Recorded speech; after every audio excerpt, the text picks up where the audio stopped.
Assalamualaikum warahmatullahi wabarakatuh. Perkenalkan, nama saya Hernawati dari jurusan Pendidikan Vokasional Teknik Mesin di Universitas Sultan Ageng Tirtayasa. Dalam pertemuan kali ini saya akan menjelaskan tentang penyimpanan energi, transmisi, dan distribusi. Yang pertama ada pembahasan tentang penyimpanan energi.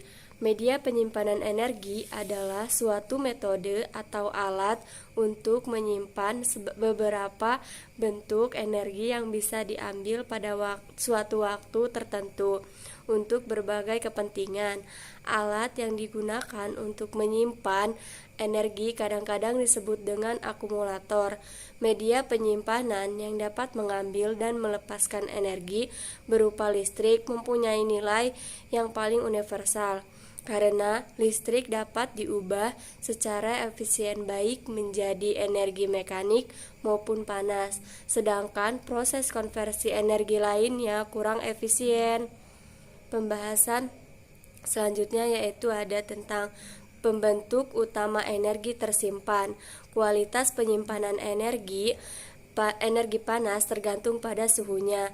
Biasanya energi panas dianggap berkualitas rendah karena tidak mudah diubah menjadi dua bentuk lainnya, kuantitas maksimum teoritis dan pekerjaan yang berguna, W maksimal, atau energi mekanik yang dapat diekstraksi dari sejumlah panas tertentu.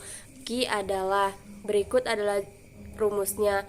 W maksimal Z sama dengan T1 K T2 tanda seru Q per T1, di mana T1 adalah suhu mutlak kalor dan T2 adalah lingkungan suhu mutlak ambien. Pembahasan yang ketiga ada aplikasi penyimpanan energi. Salah satu aplikasi penyimpanan energi adalah penyimpanan energi baterai yang diaplikasikan pada bidang otomotif termasuk kendaraan baterai listrik EV, kendaraan bensin listrik hibrida, plug-in hybrid, electric vehicle, dan aplikasi lain yang membutuhkan baterai ponsel yang lebih besar daripada yang digunakan pada mobil bermesin pembakaran internal saat ini. Penetrasi baterai otomotif yang dalam juga bisa menjadi penting dalam jaringan terdistribusi, armada besar EV dan PHEV yang terhubung ke jaringan saat diparkir akan membantu mengaktifkan teknologi terbarukan, memenuhi pembentukan utilitas dan fungsi jaringan. Pembahasan yang keempat yaitu menentukan perangkat penyimpanan energi. Setiap teknologi penyimpanan energi, apapun kategorinya, secara kasar dapat dicirikan oleh sejumlah kecil parameter, waktu self discharge, ukuran unit, dan efisiensi berfungsi untuk membedakan berbagai kategori. Dalam suatu kategori, pemilihan teknologi penyimpanan yang lebih baik dapat dilakukan dengan memperhatikan siklus hidup, energi spesifik, daya spesifik, densitas energi, dan densitas daya. Pembahasan yang selanjutnya menentukan bahan bakar. Bahan bakar adalah setiap zat atau relatif homogen yang dapat dibakar untuk menghasilkan panas. Bahan bakar dapat berupa gas, cair, atau padat. Semua teknologi penyimpanan energi dalam kategori termokimia menyimpan energi dalam bahan bakar. Selanjutnya ada penyimpanan listrik langsung. Yang pertama ada ultrakapasitor. Ultrakapasitor juga dikenal sebagai superkapasitor, kapasitor elektrokimia atau kapasitor lapis ganda elektrik atau disingkat sebagai EDLC berada di kapasitor tradisional karena menggunakan kapasitor tipis. Kemampuan ultrakapasitor secara efektif untuk menyamakan variasi tegangan dengan pelepasan cepat, membuatnya berguna untuk manajemen kualitas daya dan untuk mengatur tegangan dalam sistem otomotif selama kondisi mengemudi biasa. Ultrakapasitor juga bisa bekerja bersama-sama dengan baterai dan sel bahan bakar untuk mengurangi kebutuhan daya. Puncak, misalnya akselerasi keras, di mana baterai dan sel bakar tidak ideal. Pembahasan yang selanjutnya ada penyimpanan energi magnetik superkonduktor. Sistem penyimpanan energi magnetik superkonduktor atau disingkat sebagai SMES sangat cocok untuk menyimpan dan mengeluarkan energi dengan kecepatan tinggi atau daya tinggi. Sistem ini menyimpan energi dalam medan magnet yang diciptakan oleh arus searah dalam gulungan bahan superkonduktor yang didinginkan secara kriogenik. Jika kumparan dililit menggunakan kawat konvensional seperti tembaga, energi magnet akan hilang sebagai panas karena hambatan kawat terhadap aliran arus. Keuntungan dari bahan superkonduktor yang diinginkan secara kriogenik adalah dapat mengurangi hambatan listrik hingga hampir nol. Pembahasan selanjutnya ada penyimpanan energi elektrokimia. Yang pertama ada baterai sekunder. Baterai sekunder memungkinkan energi listrik diubah menjadi energi kimia, disimpan dan diubah kembali menjadi energi listrik. Baterai terdiri dari 3 bagian dasar. Yang pertama ada elektroda, negatif, dan positif. Skema baterai sekunder umum, arah migrasi elektron dan ion yang ditunjukkan adalah untuk pelepasan, sehingga elektroda positif adalah katoda dan elektroda negatif adalah anoda. Selama pengisian elektron dan ion bergerak dalam arah yang berlawanan dan elektroda positif menjadi anoda, sedangkan elektroda negatif menjadi katoda. Di samping adalah gambarnya. Pembahasan selanjutnya yaitu timbal asam. Timbal asam adalah salah satu teknologi baterai tertua dan paling matang. Dalam bentuk dasarnya, baterai timbal asam terdiri dari elektroda negatif timbal atau disingkat sebagai Pb, timbal dioksida PbO2, elektroda positif dan pemisah untuk mengisolasinya secara elektrik. Elektrolitnya adalah asam sulfat encer H2JaDi4 yang menyediakan ion sulfat untuk reaksi pelepasan. Pembahasan selanjutnya adalah litium ion. Baterai litium ion dan litium polimer meskipun terutama digunakan di pasar elektronik portable, kemungkinan akan digunakan di masa depan di banyak aplikasi lain. Katoda dalam baterai ini adalah oksida logam lithiate LiCO O2, Lim, HaI2, dan lain-lain. Dan anoda terbuat dari karbon grafit dengan struktur lapisan elektrolit terdiri dari garam litium seperti LiPF6 terlarut dalam karbonat organik. Nikel kadmium.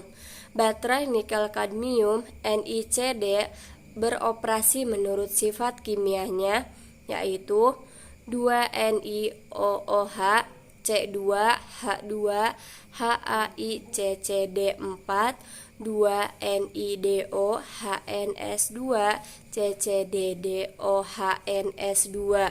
Baterai NiCd tidak umum untuk aplikasi stasioner besar. Mereka memiliki energi spesifik sekitar 0,27 mJ per kg, kepadatan energi 0,41 mJ per L, dan efisiensi sekitar 75%.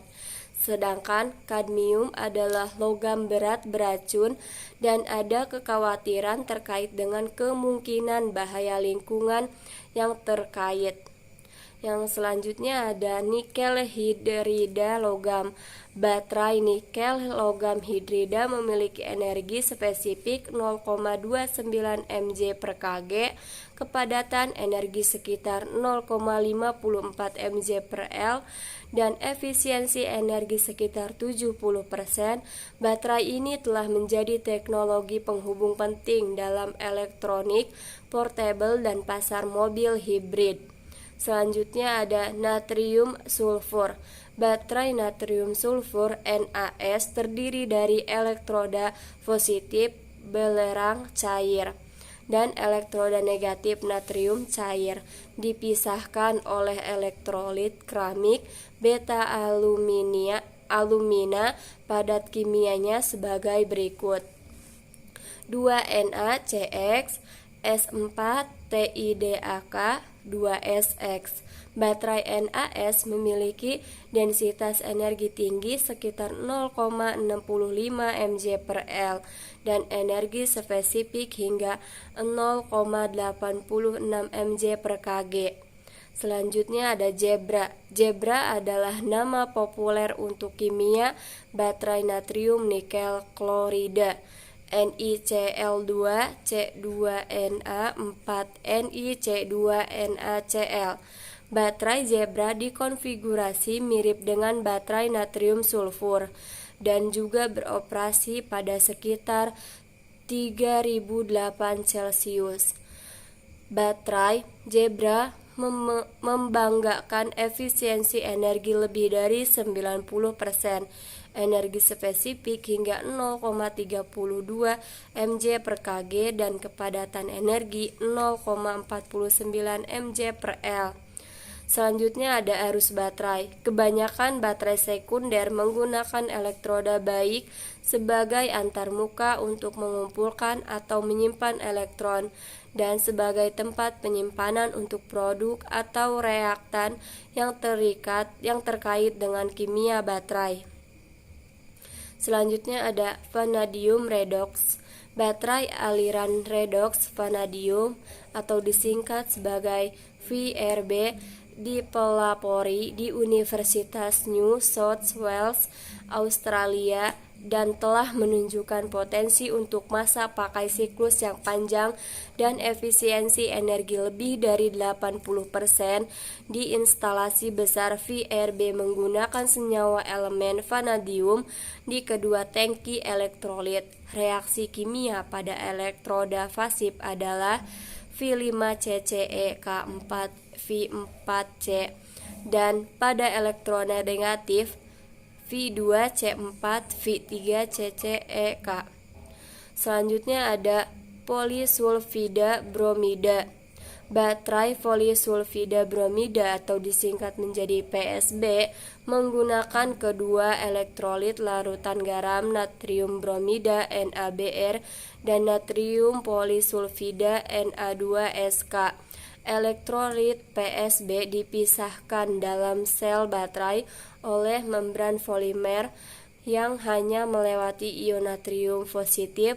Sifat kimia pada elektroda positif adalah NaBr3, C2NaCC2eK43NaBr, dan pada elektroda negatif 2Na, 2S24TiDaK, 2S4C2NaCC2eK.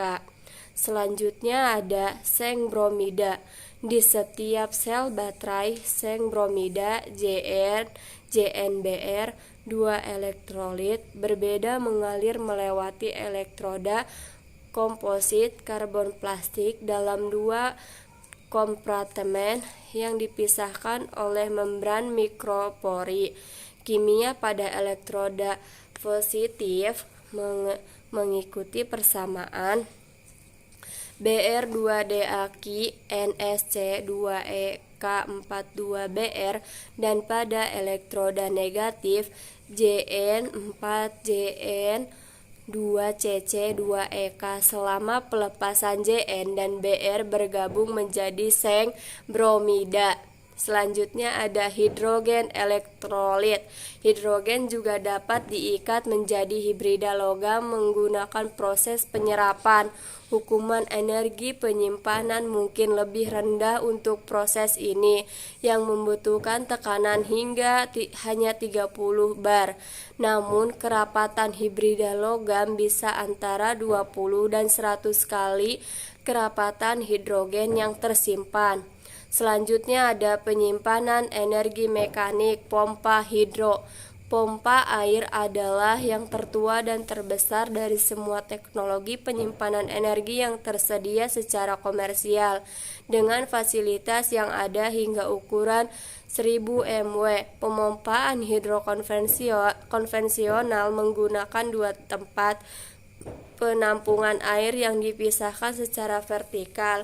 Energi disimpan dengan memindahkan air dari reservoir yang lebih rendah ke reservoir yang lebih tinggi dan diekstraksi dengan membiarkan air mengalir kembali ke reservoir yang lebih rendah. Energi disimpan sesuai dengan prinsip fisika dasar energi potensial. Selanjutnya ada udara terkompresi.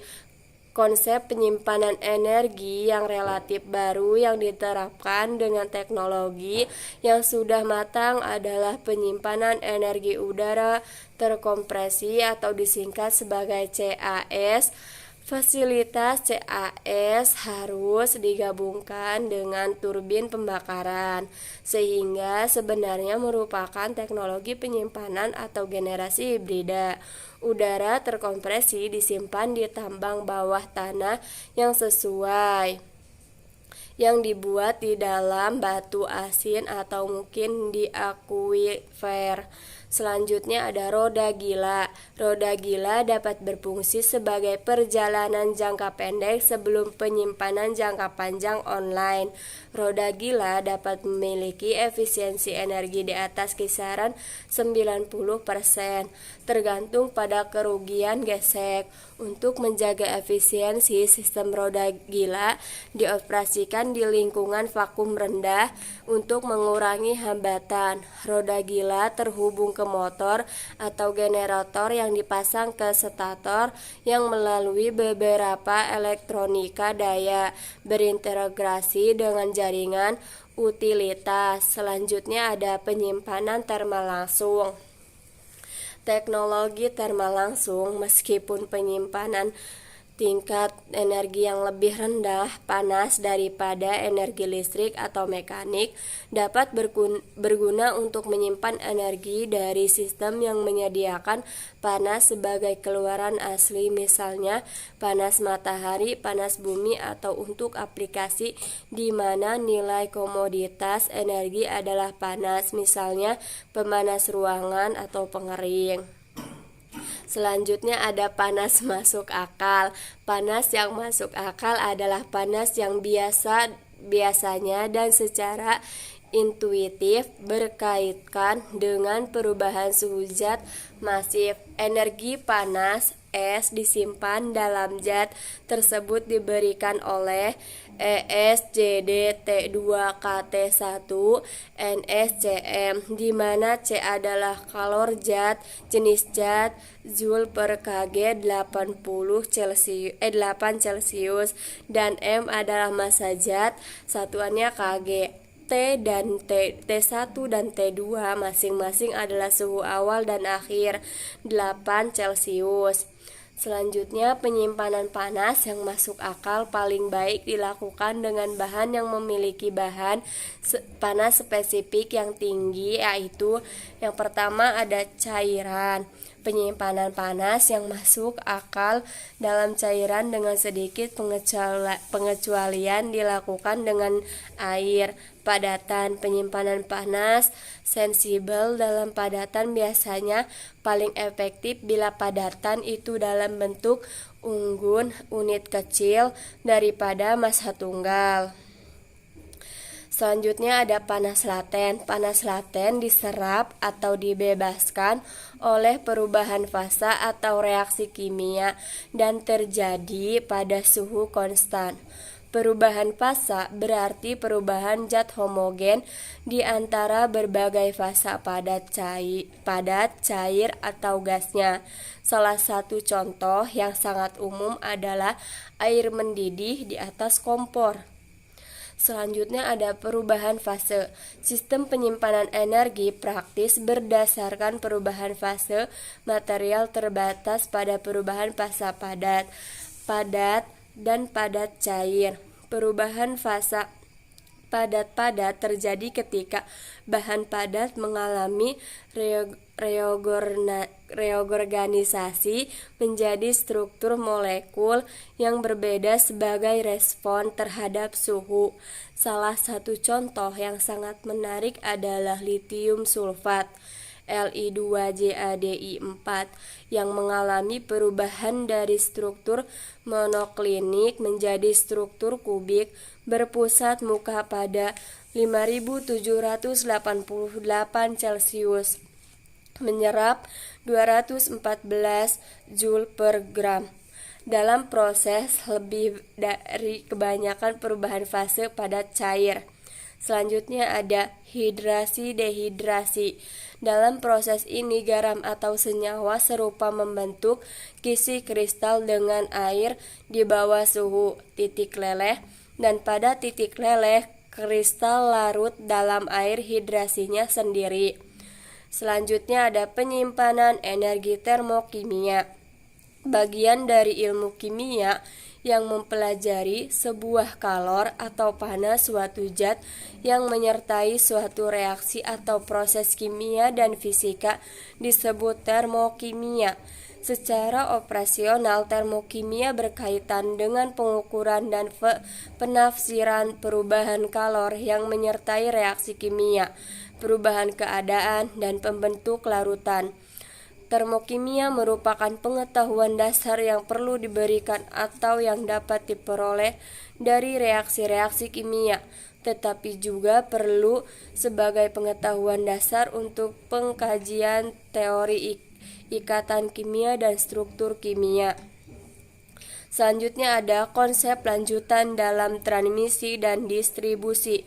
Sistem kelistrikan masa depan akan menggabungkan teknologi informasi dengan cara yang revolusioner, sama seperti teknologi informasi telah mengubah aspek bisnis lainnya, karena pada dasarnya bit lebih murah daripada besi.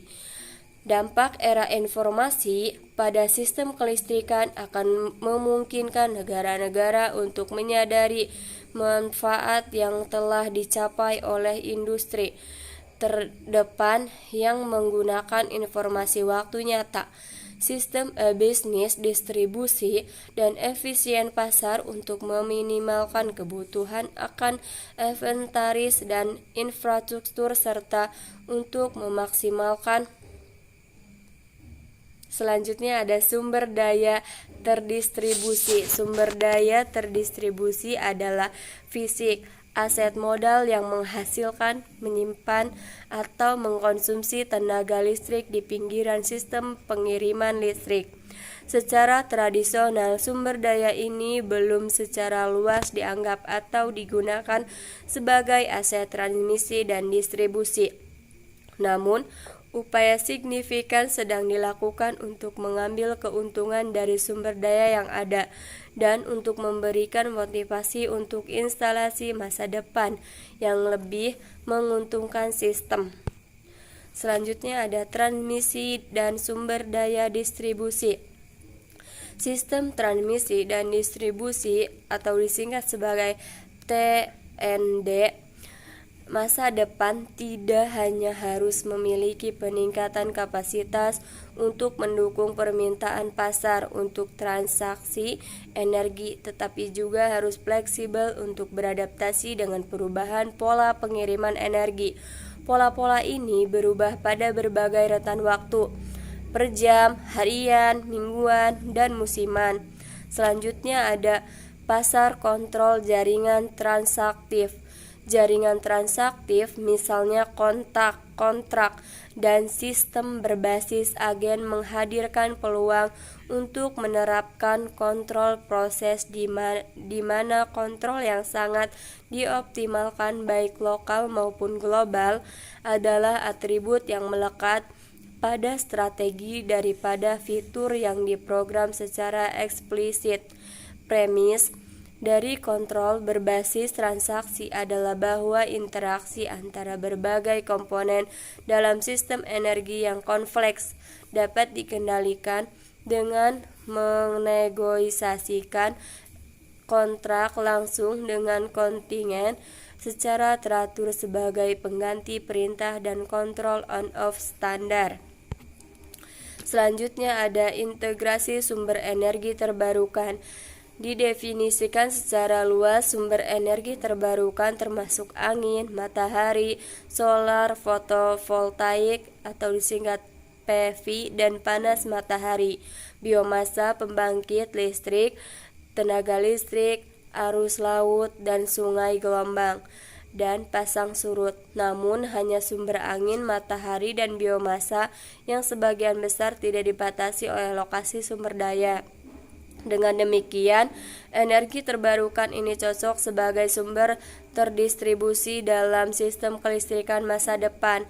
Singkatnya, bahan bakar yang berasal dari biomasa yang dapat dengan mudah menggantikan bahan bakar berbasis fosil konvensional dalam memberi daya pada unit pembangkit listrik konvensional seperti genset diesel. Mungkin hanya itu yang dapat saya sampaikan, kurang lebihnya saya mohon maaf. Wabillahi taufiq wal hidayah. Wassalamualaikum warahmatullahi wabarakatuh.